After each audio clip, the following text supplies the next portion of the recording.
wild cards are coming back, and I got some suggestions for the ones I'd like to see. Hey, buddy, watch this. Yeah, if you missed the news, 23 wild format cards will be moving back to standard format for a limited time in a future update. So I wanted to talk about some cards I'd like to see back in the game for a variety of reasons. Now, I will note there's been a leak, supposedly at least, that these are going to be the said 23 cards that make their way. I don't know if this is real. To be honest, it looks and feels pretty real. So yes, some of the cards in this video will not be on said leak list, but that's okay. We're just talking about what I'd like to see and why I'd like to see it, which is just good to think about for how things can impact the game and the sorts of changes that might be most healthy for Hearthstone, in my opinion. That said, if you have thoughts on the leaked cards above or the cards in this video, of course, as always, share those in the comments below. That said, let's jump into my list. So as we move into this list, just keep in mind these are in no particular order. But up first to talk about here, we have KelThuzad. And I'd love to see this guy brought back because he's one of those big, iconic legendaries that has a stupidly strong effect, which there have been a handful of in Hearthstone. But he was never one that was like grotesquely overpowered. And in fact, just barely on the fringe of playability. Perhaps if you play wild format, things like Big Priest might have changed your opinion of a card like KelThuzad, but when he was around in Standard, he just barely made the cut in a handful of decks. And I like cards like that. Like, clearly there's some potential here. I'd love to see that explored. If nothing else, I would love to just see this in like the random minion pool. That would be pretty fantastic to see. So I like the way he changes the game in big ways, but he's not a deck or meta-defining sort of card. So you get a big name character, you get a big awesome bomb legendary without perhaps breaking the game, and that's a really cool thing to see. So next up here, I have another Naxxramas card. It is Sludgebelcher, the go-to defensive option for so long in Hearthstone. This guy just kept on giving and giving and giving. And even though we have some similar options today in standard format Hearthstone, you got, you know, your Rotten Apple Bomb at 5, your Kartut Defender, your Bone Wraith. Some of these feel similar to Sludgebelcher, but nothing really makes up for what we had with this guy. He was in a league of his own, and I'd like to see him back, man. He has not only cool death rattle synergies, but just a lot of anti-aggro potential. It felt so good to play Sludgebelcher, but I don't think it ever felt like overpowered. He was very strong, very relevant, but still felt pretty good to play and play against.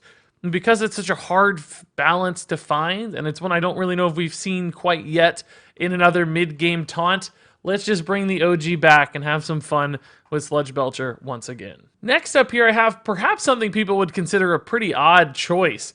Dragon Consort. You might have even forgotten this card existed or maybe never saw it before because it didn't get much play.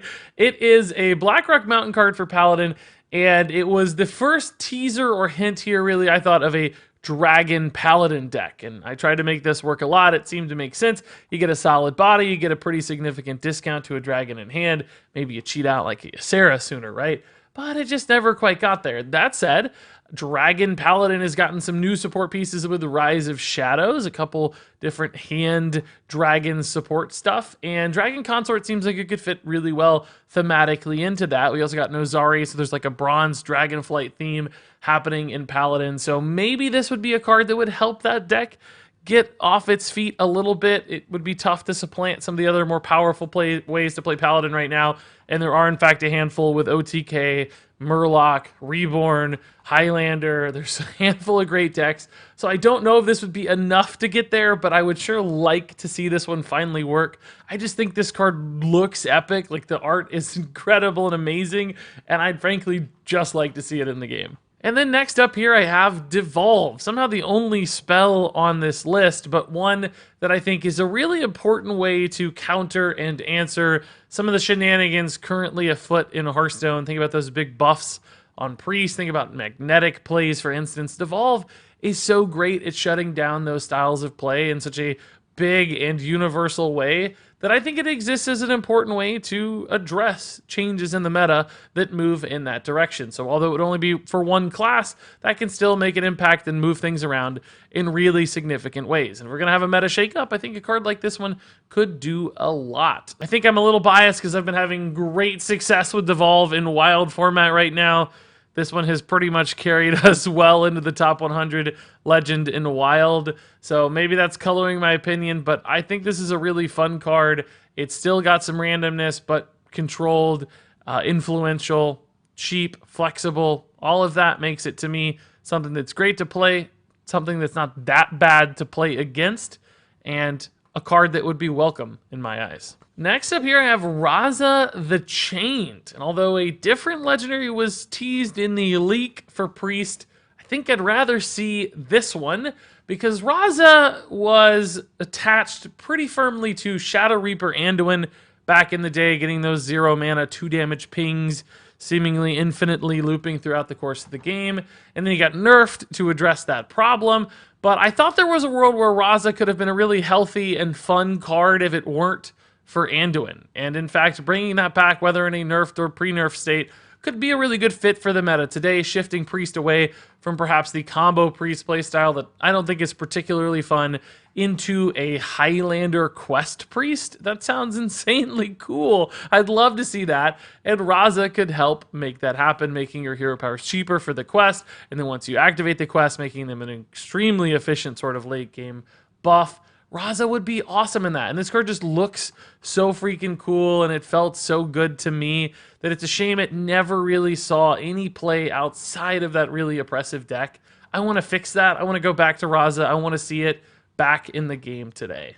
Moving on here to Swashbuckler. This is a card that is indeed on the leak list, so it might be one we see, and that's awesome because I still want Burglar Rogue, Thief-style Rogue decks to actually make an impact and become meta significant. There are some okay ones floating around out there, but they're still not near the top of the meta or really that competitively viable for most players, but Swashbuckler would really, really help. Having those really flexible, early game, low-cost minions to help set up your Burgle plays is amazing. And Pharaoh Cat is like a start at that, but Swashbuckler would take it to a totally new level.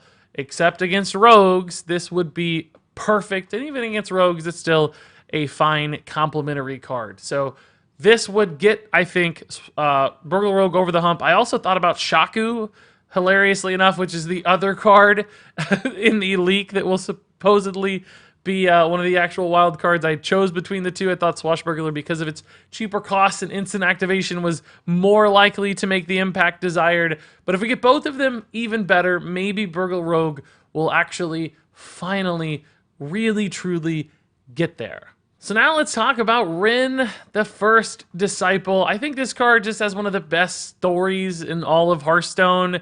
This impending doom that is created as soon as Rin, the First Disciple, dies. Just waiting for your opponent to summon all these demons, complete the ritual, and then summon Azari. That is like such a good story throughout the course of a game. It creates so many awesome moments.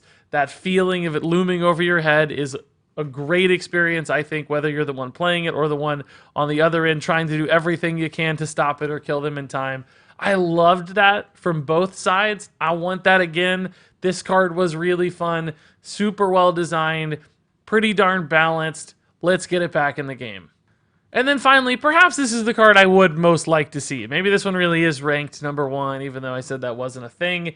It's Lotheb. Maybe the best design in all of Hearthstone, in my opinion.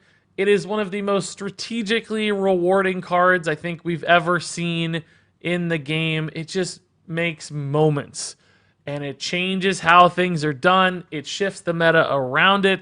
It's a perfect sort of card to exist. I'd love to see the impact this has on the game today. It was awesome how it influenced the game back then. I think it'd be absolutely fine right now. Unlike, say, for instance, Emperor Thorison, which is teased to be leaked, I think this is a much better card in the sort of opposite direction, in that this makes players be very careful about their decision-making and timing. Thorison kind of allows you to do like crazy OP things anyway, and takes perhaps a little bit less decision making and timing out of the equation. So to me, Thorison is a little bit more of like a blunt, non-interactive card, and Lotheb arguably the opposite. Although some people might say it limits interaction because it stops you from doing things. You know that, and you can make decisions based around that and try to time things well, so it actually gives you way more decision points. I know that's debatable and a little bit subjective, but that's how I've always seen it, and that's why Lotheb would be a very welcome addition back in Hearthstone. I want to see you once again, Lotheb. I love you, and I miss you. And there you go, folks. That's my list. The cards I'd like to see back with this new wild event, whatever it's going to be called. I want these. I'm curious what you guys want back. I'm going to make another video talking about the cards I don't want to see again. One of them was mentioned in this video, along with a handful of others that I think would be terrible for the game. So subscribe and stay tuned for that video. But in the meantime, share your thoughts on the cards I suggested here, the discussion points I offered, but also what cards you most want to see again, personal favorites, things you think would have a cool, positive impact on how the game is played. Share all those thoughts below. But until then, thanks much for watching, and until next time, game on.